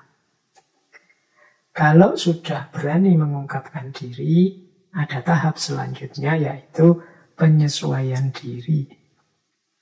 Kita ini hidup tidak sendirian. Kita berhadapan dengan lingkungan sekeliling kita. Baik lingkungan benda-benda, barang-barang, makhluk sekeliling kita maupun lingkungan sosial sesama manusia. Pinter-pinter kita menyesuaikan diri. Bagaimana kita mengelola dan memposisikan diri kita di lingkungan kita secara tepat.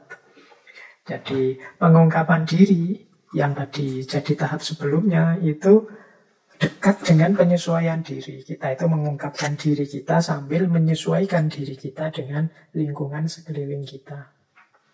Saya sebenarnya tidak setuju dengan itu. Akan saya sampaikan bahwa saya tidak setuju, tapi saya menyampaikannya tidak sekarang. Karena sekarang lingkungannya, situasinya masih belum memungkinkan. Mungkin sedang ada musibah, sedang ada bencana. Kalau disampaikan sekarang orang bisa salah paham dan lain sebagainya. Jadi yang keempat ini penyesuaian diri, satu rangkaian dengan pengungkapan diri. Jadi kita kenali diri kita, kemudian kita terima diri kita apa adanya, kemudian kita ungkapkan diri kita sambil menyesuaikan diri secara bijaksana dengan ruang dan waktu yang ada di sekeliling kita. Terakhir, pribadi ideal itu selain melakukan itu semua, harus juga mampu mengembangkan diri. Mengembangkan diri ini muncul dari kesadaran bahwa aku ini tidak sempurna. Ada banyak kekurangan-kekuranganku, ada banyak kelemahan-kelemahanku. Maka gaya hidup paling ideal itu gaya hidup yang mengembangkan diri. Tambah lama kita tambah baik, tambah lama tambah meningkat kualitas kita, tambah lama tambah meningkat keterampilan kita. Ini namanya pengembangan diri. Jadi kita tambah meningkat kualitas diri kita. Inilah sosok pribadi yang ideal. Jadi bahan untuk melakukan ini semua, untuk melakukan pengenalan diri, penerimaan diri, pengungkapan penyesuaian diri, dan juga pengembangan diri, ya antara lain materi-materi yang sudah kita gali bulan ini. tentang identitas, tentang kerja, tentang mimpi, termasuk tentang pengaruh dari sekeliling sampai pengaruh paling global yang kita kenal sebagai aspek generasi. Dari situlah nanti kita akan menjelma jadi sosok pribadi yang ideal. Nah, terakhir untuk menutup sesi bulan ini adalah penting juga, kalau tadi kan tahapan-tahapan untuk membentuk diri yang ideal, sekarang kita lihat indikatornya. Indikator diri yang ideal. Jadi kapan atau apa buktinya bahwa sebenarnya kita ini sudah melakukan sesuatu yang seharusnya tentang diri kita dan terhadap diri kita. Yang pertama, sosok pribadi yang sudah ideal, itu indikatornya adalah gembira. Gembira itu satu parameter, satu ukuran hidup orang yang selalu bersyukur. Orang itu bersyukur karena dia puas dan menerima kondisinya apa adanya. Jadi indikator itu kan ukurannya, Pak saya itu sudah cocok enggak sih Pak kepribadianku? Aku sudah sesuai atau tidak sih Pak hidupku ini? Yang pertama ukurannya adalah kegembiraan. Kalian ini menjalani hidup dengan gembira, penuh rasa syukur, atau dengan kekecewaan, dengan ketidakpuasan, atau rasa penyesalan dan kekhawatiran yang berkepanjangan atau tidak? Nah, ukurannya itu. Pak kalau saya sih sumpek terus Pak hidup saya, misalnya susah terus Pak, saya gelisah terus, berarti belum gembira. Ada banyak yang tidak kita puasi dalam hidup ini. Mungkin masa lalu yang kita sesali, masa depan yang kita khawatirkan, atau masa kini yang kita merasa tidak berdaya di hadapannya. Nah, kalau agama memberi tipsnya, yuk latihan bersyukur. Bersyukur itu berarti kita mampu hidup secara gembira. Kelihatan beda nanti orang yang mampu bersyukur dengan tidak. Aura orang yang senantiasa gembira dengan orang yang selalu mengeluh dan tidak puas akan berbeda. Yang kedua adalah hiduplah dengan gayamu sendiri. Jadi ini indikator bahwa kita ini sudah lega, puas dengan hidup kita. Citra diri yang positif adalah kita hidup dengan gaya kita sendiri. Bukan karena terpaksa diatur orang lain, bukan karena apalagi terseret oleh teman dan lain sebagainya. Enggak, saya yang milih-milih sendiri, saya sukanya memang ini. Lah kok kamu sukanya hari ini kok drama-drama Korea? Ya enggak, saya memang suka. Gaya saya ya memang itu. Yang drama-drama Korea itu. Tidak mentang-mentang ada yang mengkritik penggemar Korea, terus saya pura-pura tidak suka Korea misalnya, tidak. Ya gayaku memang suka Korea itu. Atau sebenarnya saya tidak suka Korea, tapi yang lain kan suka Korea, makanya saya gayanya kayak suka Korea. Nah itu berarti bukan gaya kita sendiri. Ayo kita hidup sesuai dengan dorongan hati kita sendiri. Ini nanti akan jadi sumber kebahagiaan juga. Ini sama dengan kita menampilkan versi diri kita apa adanya. Tadi kan ada aspek penerimaan diri.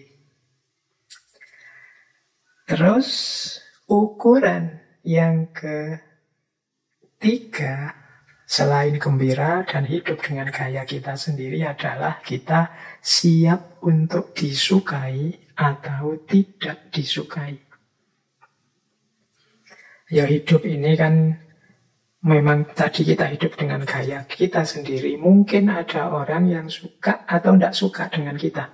Ada orang yang nyinyir, ada orang yang iri, ada orang yang dengki, atau ada orang yang mengidolakan kita berlebihan, itu kan menyukai kita, dan lain sebagainya. Dan kita tidak terpengaruh dengan itu. Silahkan saja orang setuju atau tidak dengan pilihan hidupku. Dengan gaya yang kuanggap baik dan benar ini, monggo saja. Tapi inilah aku. Apa adanya. Baik kalian suka atau tidak suka. Nah, ini indikator ketiga. Jadi kalau kita sudah bisa gembira, kalau kita sudah hidup dengan gaya kita sendiri, kemudian kita siap untuk disukai atau tidak disukai, ya kemungkinan kita sudah punya citra diri, pemahaman diri yang positif. Kan banyak orang hari ini yang tidak siap kalau tidak disukai. Kadang-kadang sudah melakukan kebaikan, tetapi kok tidak ada yang respon ya, kok tidak ada yang jempol, nggak ada yang lain, viewernya kok sangat sedikit, subscribernya sedikit misalnya. Terus kita tidak siap, sudahlah kalau gitu aku tidak begitu lagi, itu berarti tidak siap untuk disukai. Jadi tujuan dari kebaikan-kebaikan tadi hanya komentarnya orang, ACC persetujuannya orang. Nah ini menunjukkan kita belum positif kalau memang hanya begitu. Nah yang keempat adalah kita mampu mengelola diri kita secara mandiri. Mengelola diri secara mandiri itu maksudnya ya kita ini emosi-emosi kita bisa kita kelola sendiri. Jadi kita bisa memanage diri kita sendiri tanpa bantuan orang lain. Misalnya kita marah ini, wah saya marah ini, saya tahu saya marah, gimana caranya meredakan marah, dan kita bisa melakukan meredakan marah itu oleh kita sendiri. Jadi tidak perlu bantuan orang lain, tidak perlu pakai fasilitas ini, fasilitas itu. Kita sendiri sudah bisa meredakan kemarahan kita sendiri. Ini mampu mengelola diri sendiri secara mandiri. Misalnya, wah ini saatnya semangat untuk berjuang ini. Nah, kita bisa memotivasi diri kita untuk semangat berjuang. Tidak perlu menunggu motivator-motivator atau ikut kursus-kursus motivasi yang bayar mahal. Ketika kita butuh ketenangan, kita mampu menenangkan diri kita sendiri. Ketika kita butuh semangat untuk berjuang, kita bisa menyemangati diri kita sendiri. Ini namanya mampu mengelola diri secara mandiri. Terus, di antara indikator pemahaman diri kita yang positif, selain tadi kita hidup dengan gembira, dengan versi kita sendiri, gaya kita sendiri, dengan siap disukai atau tidak disukai, kemudian mampu mengelola diri kita secara mandiri. Penting juga bagi kita untuk, kalau ini saya ambil dari beberapa pandangan yang khas, yang unik, yaitu apa? Mampu menertawakan diri sendiri. Jadi kemampuan menertawakan diri sendiri ini menarik, karena kita itu seringkali memaksa diri kita sendiri atau memarahi diri kita sendiri kalau pas tidak sukses. Kemampuan menertawakan diri kita sendiri ini sebenarnya bagian dari penerimaan diri kita terhadap kita. Jadi orang yang tidak mampu menertawakan diri, ini alternatifnya dua. Yang pertama orang yang sombong, dan yang kedua orang yang putus asa, atau orang yang sangat keras terhadap dirinya. Jadi sombong, putus asa, sangat keras terhadap dirinya. Ini 3 parameter yang membuat orang tidak bisa menertawakan diri. Menertawakan diri itu kita menyadari betapa lemahnya kita. Kita menyadari betapa banyaknya kekurangan-kekurangan dalam diri kita. Kita menyadari betapa mudahnya kita itu terpeleset dalam salah, dalam khilaf, dan lain sebagainya. Kita tertawakan diri kita. Ternyata aku ini naif sekali, aku ini lucu, aku ini banyak kurangnya, banyak salahnya. Ini kemampuan menertawakan diri penting untuk menunjukkan bahwa kita bukan orang yang sombong, bukan orang yang putus asa, atau bukan orang yang sangat keras tidak mencintai diri. Jadi ini indikator. Coba teman-teman dicek ya, kalau teman-teman sedang atau telah melakukan kesalahan, kemudian sadar bahwa itu salah, selain menyesal, itu kan pernah tidak kita menertawakan diri kita sendiri. Jadi menertawakan itu salah satu indikasi bahwa kita memahami diri kita sebagai sosok yang lemah, banyak kekurangan, dan lucu, naif. Ya, tapi tidak dengan keras memarahi atau menyesali hidup, menyesali diri. Ini bagian dari self-love. Jadi ini yang kelima.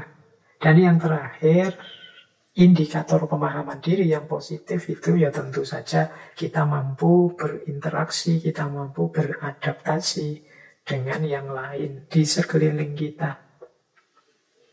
Ya mungkin kita hidup dengan gaya kita sendiri, kita siap disukai atau tidak disukai. Tapi kan bukan berarti kita tidak bisa beradaptasi.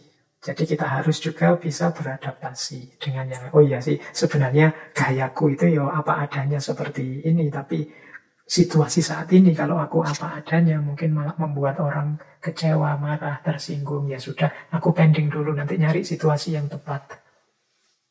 Nah, aku siap sih disukai atau tidak disukai, tapi ini ada orang ngeritik aku. Nanti kalau aku cueki saja, jangan-jangan dia kecewa, dan siapa tahu memang kritiknya penting. Oke lah, aku dengarkan kritiknya apa, aku tidak akan cuek dan lain sebagainya. Ini kan mampu berinteraksi, mampu beradaptasi dengan lingkungan sekeliling kita. Jadi teman-teman, mungkin agak sulit kita mencari banyak teori tentang mengenali diri, memahami diri, dan lain sebagainya.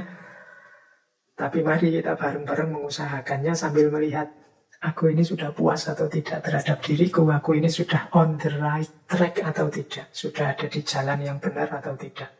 Antara lain dengan melihat kita ini gembira atau tidak, kita sudah hidup dengan versi keinginan kita sendiri atau tidak, kita ini siap disukai dan tidak disukai atau tidak, kita mampu mengelola emosi-emosi, mengelola diri kita sendiri atau tidak, kita mampu menertawakan diri kita atau tidak, dan terakhir kita mampu berinteraksi dan beradaptasi dengan lingkungan sekeliling atau tidak. Ini indikator-indikatornya. Ya tentu saja tidak ada manusia yang sempurna. Seperti tahap-tahap tadi, selalu saja terbuka ruang untuk pengembangan diri, peningkatan kualitas diri. Wong kita ini manusia yang tidak sempurna, selalu saja mungkin salah, mungkin tidak pas, mungkin keliru. Baik teman-teman, saya kira itu ya sesi untuk bulan ini yang kita akhiri di malam ini, tentang upaya kita menjawab pertanyaan siapa aku. Ada banyak informasi, ada banyak mungkin wawasan baru yang didapat oleh teman-teman 1 bulan ini. Seperti saya bilang di depan tadi, ya tidak semuanya relevan, tidak semuanya sesuai untuk hidup setiap orang. Carilah resep yang cocok, carilah materi-materi yang sesuai saja. Yang tidak cocok ya tidak harus dipaksakan untuk dijalankan. Setiap orang punya konteks hidupnya masing-masing. Disinilah kita perlu kemampuan untuk berefleksi. Disinilah pentingnya filsafat. Baik, saya kira itu. Insya Allah bulan depan kita masuk dengan tema yang baru. Kurang lebihnya mohon maaf. Wallahul muwaffiq. Wallahu a'lam bishawab. Wassalamualaikum warahmatullahi wabarakatuh.